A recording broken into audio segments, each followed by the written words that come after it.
Did I just walk in on Dracula while he was getting dressed? That's awkward. So welcome back, Goddess of Genesis fam.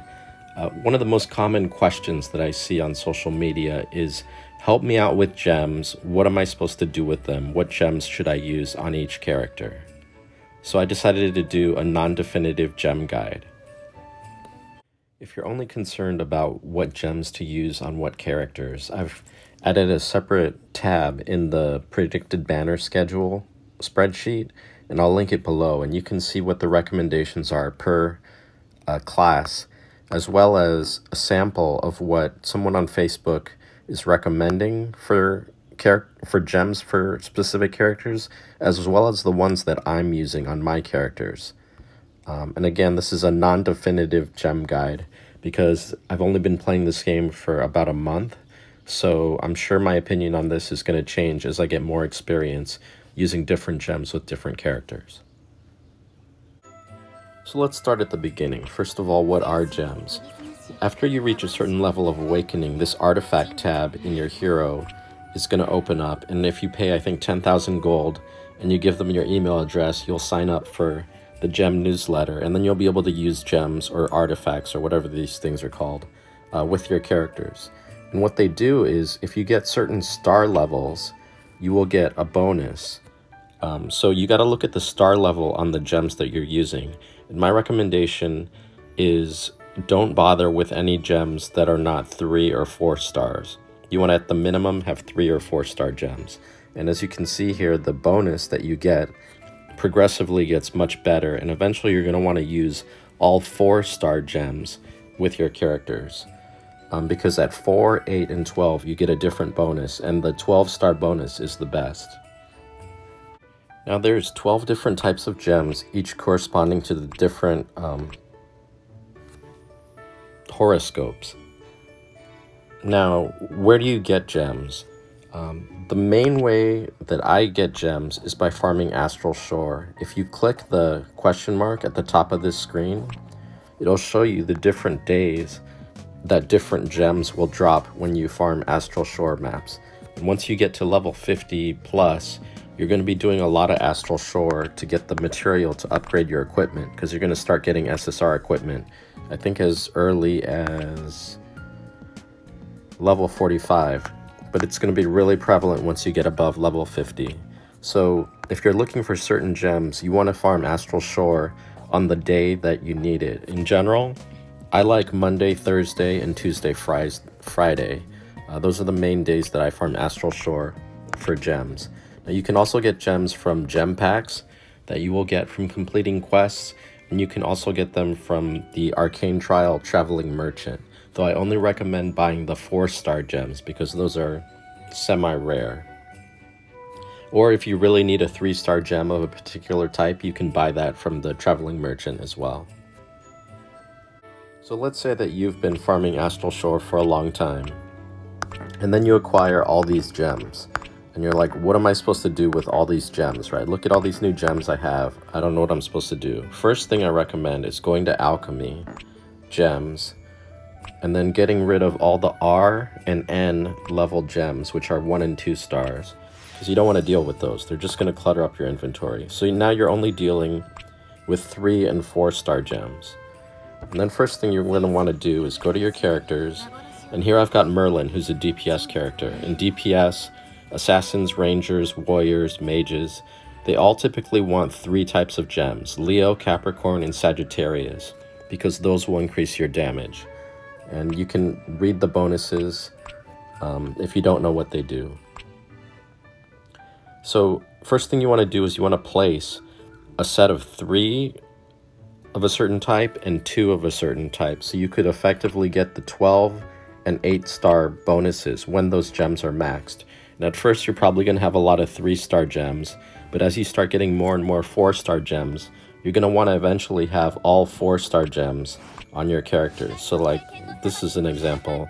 My Valkyrie here is starting to get all 4-star, and she's almost at the 12-star bonus for Virgo here, and she has the 8-star bonus for Cancer. So at first you're going to want to place 3 of a certain type and 2 of another, and you're going to want to upgrade the star level from 3 to 4 eventually. So what I do after I've farmed a large amount of gems, and this, I'm not saying this is the ideal way to do things, but it's what I do and it's kind of time consuming, is once I've amassed a large quantity of gems, I'll go through my characters. And for example, like Merlin here is using Leo, so I'll click on Leo and I'll see if there's a 4-star Leo gem that I can equip on her to upgrade that spot, and there isn't. So like here I'll click on Capricorn and I'll see if I have a 4-star Capricorn. I don't. And now each of these gems has a different element associated with it. Like starting from the left, these are the shadow gems. This is earth. This is water, fire, and light. So those correspond to the different elements. So you got to keep an eye on what element the gem is, because that's the slot that it's going to go into as well. I go around the horn and try to upgrade the star level first. And then once you've got your gems in place and you've got your bonuses figured out, the last thing you want to look at is the stat bonus that each gem provides, because all gems are not equal. They all have different stats. And depending on what the character class is, you're going to want certain stats, or you want to hunt for specific stats for that type of character. So in terms of stats, if your character is a DPS character, like they deal damage, you're going to want to look for things like crit rate, crit damage, speed, accuracy, penetration, and then either int or strength, depending what type of character they are. If they're a guardian or a tank, you want to look for physical evasion, magic evasion, hit points, RSL to reduce crit, and then crit damage reduction. If they're a healer, you want to look for hit points, intelligence, physical evasion, magic evasion, and RSL to also reduce crit possibility. Now, in terms of, in general, what gems or what astrology sign you want to use for which characters, in general, DPS want Leo, Capricorn, Sagittarius. Healers want Aquarius, Pisces, Libra. And tanks want Aries, Cancer, Virgo, and Libra. So right now I've amassed that large amount of gems and I'm looking for gems that I can upgrade. So for example, for my Merlin here, I'm going to go to Leo.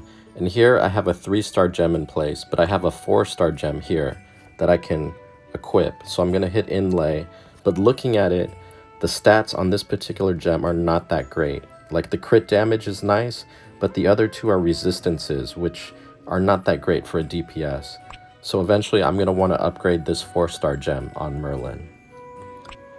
Now another example here is my Lilith needs a 4-star Sagittarius, and here I have one. And it's got accuracy, RSL, strength. Like this is a pretty good gem for Lilith, so I'm going to equip that. I'm going to go through and I'm going to do this for all my characters. And then once all my characters have upgraded their gems to like higher star levels and better stats, then any remaining gems I'm going to actually use to upgrade. So for example,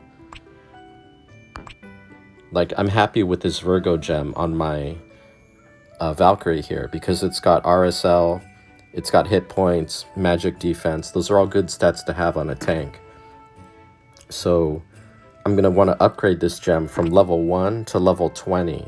And to upgrade it, you hit the upgrade button, and then you select any gems that you're not using, and then you have to pay a gold cost, and then it will upgrade the quality of your gem. And as you upgrade gems, as you can see here, this one only has 2 stats right now, but as you upgrade it, it'll add 2 additional stats, and that will also increase.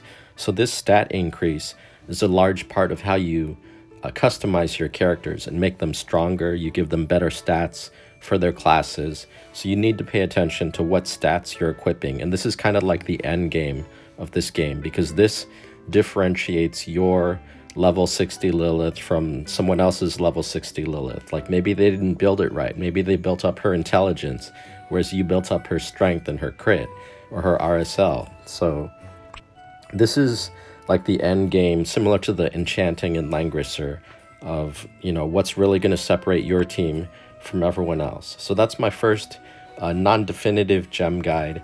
and I'm sure I'll be updating this as I get more experience with the game. Okay, good luck, have fun everybody.